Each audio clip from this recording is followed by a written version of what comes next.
पवित्र कार्तिक मास की देवोत्थान एकादशी पर सोमवार को विख्यात कथा मर्मज्ञ देवकी नंदन ठाकुर ने श्रीमद् भागवत कथा के शुभारंभ के साथ ज्ञान की भक्ति और वैराग्य की गंगा बहाई। उन्होंने कोरोना संक्रमण से मिली सीख का अनुसरण करने के साथ ही बेटियों के सम्मान, स्वाभिमान और रक्षा के लिए समाज के हर व्यक्ति के आगे आने की अपील की है। साथ ही कहा कि अयोध्या की तरह अब मथुरा में कृष्ण जन्म स्थान और वाराणसी में बाबा काशी विश्वनाथ का भी भव्य मंदिर बनना चाहिए। विश्व शांति सेवा चैरिटेबल ट्रस्ट की ओर से इलाहाबाद मेडिकल एसोसिएशन के प्रेक्षागृह में दोपहर 2 बजे भगवत मंगलाचरण के साथ संगीतमय श्रीमद् भागवत कथा की शुरुआत हुई तो राधे राधे के जय घोष से हॉल गूंज उठा। भागवत की भगवान से तुलना करते हुए देवकी नंदन ठाकुर ने कथा के बहाने मौजूदा परिस्थितियों, ज्वलंत मुद्दों और सामाजिक संदर्भों पर भी चर्चा की है। उन्होंने कहा कि कोरोना वायरस के संक्रमण ने दुनिया को नए ज्ञान का बोध करा दिया है। कोरोना जीने के सलीकों को लेकर इतना बड़ा ज्ञान दिया गया है, लेकिन फिर भी हम नहीं चेत रहे हैं। अभी अकड़ लोगों को गई नहीं है।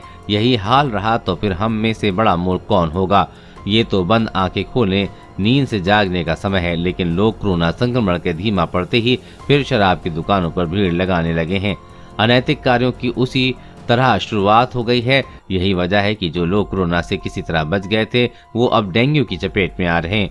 उन्होंने कहा कि भागवत कथा सुनकर ही भक्त भगवान को प्रसन्न कर सकते हैं। इस भागवत की कृपा से निसंतान को संतान, दरिद्र को धन और मोक्ष की प्राप्ति हो सकती है।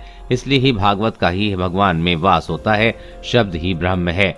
उन्होंने कहा कि जैसे अयोध्या में भगवान राम की भव्य मंदिर बना है, उसी तरह मथुरा और काशी में भी मंदिर निर्माण जल्द होना चाहिए। ये हर सनातन धर्मी की इच्छा ही नहीं, कामना भी है। उन्होंने याद दिलाया कि कभी प्रयागराज का नाम बदलकर इलाहाबाद कर दिया गया था, लेकिन अब फिर इस नगरी की उस पुराने गौरव की ओर वापसी हो सकी है। ये बहुत बड़े पुण्य का प्रतिफल है।